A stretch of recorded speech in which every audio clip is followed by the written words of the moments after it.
As of last night, you can now get 1.99% financing on both Tesla Model Ys. Originally, that 1.99% was limited to the long-range all-wheel drive, but of course, in Tesla's usual fashion, they like to change it up a bit, and now they are offering that same lower financing rate to the long-range rear-wheel drive.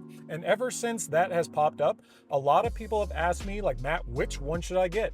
The rear-wheel drive or the all-wheel drive? So in this video, I'm going to outline some differences between the two, and hopefully by the end, you will be able to make your own decision. But without further ado, let's get started.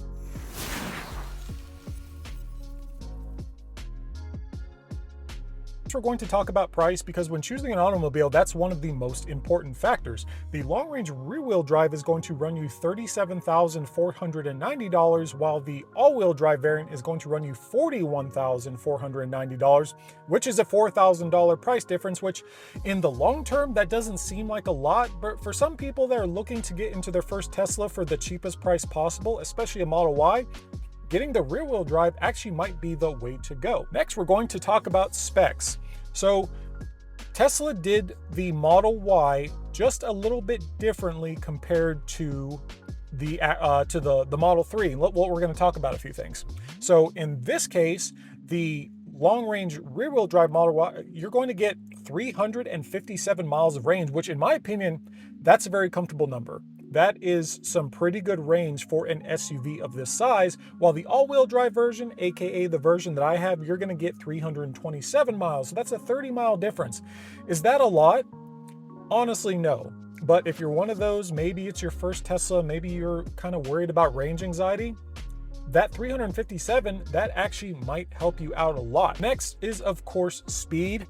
The long-range all-wheel drive, you're getting a 0 to 60 time of 4.6 seconds, while the rear-wheel drive version, it comes in at 5.4.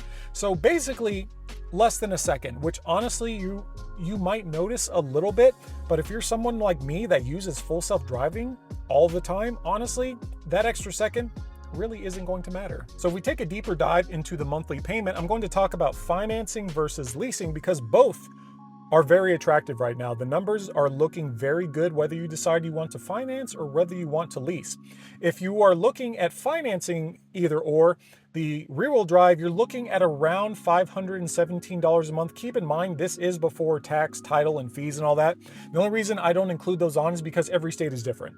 I can't give you an exact number because I don't know what state you live in. Versus the all-wheel drive, that's going to run you around $579, $580 a month, and that's both of those having 1.99. Originally, the all-wheel drive was a lot more attractive because considering the 1.99 that the all-wheel drive had, it was only going to cost me $4 more a month to get an extra motor or 0 to 60 time and all that. So at the time, I wanted that lower interest rate, and that's why I chose to go for the all-wheel drive version. If you're looking at a lease, Tesla this morning just actually updated their website with some extremely attractive lease offers. You can lease a rear-wheel drive for $399 a month before fees, and while the all-wheel drive version, you're looking at $499. So you can get into a brand new Model Y for less than $500 a month. That's right, you heard that right. You can get into the world's #1 selling vehicle for less than $500 a month. I combed through Tesla's website just to see what the big differences were between the rear-wheel drive and the all-wheel drive, and I was surprised that they're basically almost the same car. So I'm used to other models where if you get the most base model, that it might come stripped. There might be some things that you want that you're just not going to get. For example, in both these trim models, you're still getting cooled seats. I was very surprised to see that. I was expecting Tesla to maybe get rid of the cooled seat option for the rear-wheel drive, but nope, they're still there. Guess what? Something else you're also getting. You're also getting a power folding down and up second row seat.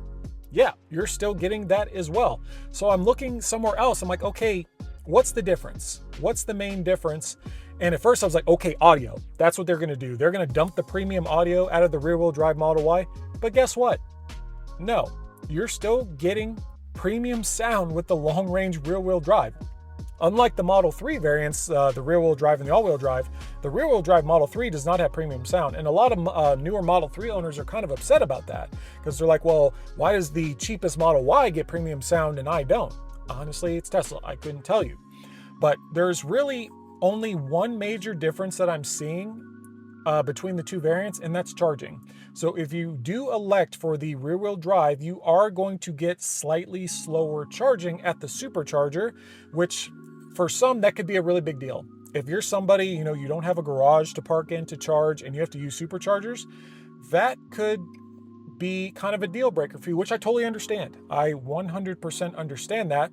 But if you're somebody like me that just charges in their garage all the time, the long-range rear-wheel drive is quite an attractive vehicle. Of course, really the big thing, the big factor that comes into whether you should choose the rear-wheel drive versus the all-wheel drive is climate, weather. If you're one of those, you live somewhere where the roads get a little icy and they get a little rough, you might want to consider an all-wheel drive car. But if you live somewhere like here in Vegas where it rains maybe 3 times a year, there's not a speck of snow or ice anywhere within 100 miles, a rear-wheel drive might be a good option for you. But like I said, if you live somewhere a little bit colder, a little bit icier, you might want to actually just stick with the all-wheel drive. And that's basically it. That wraps it up. I tried to make this video short and sweet as possible. Hopefully you found it educational. Let me know in the comments below. If you ordered a Model Y, which one did you choose and why? But if you enjoyed the video, found it educational, give it a thumbs up. If you're new to the channel, haven't subscribed yet, hit the subscribe button below. Helps me out a ton. But yeah, hope you enjoy the rest of your day. See ya.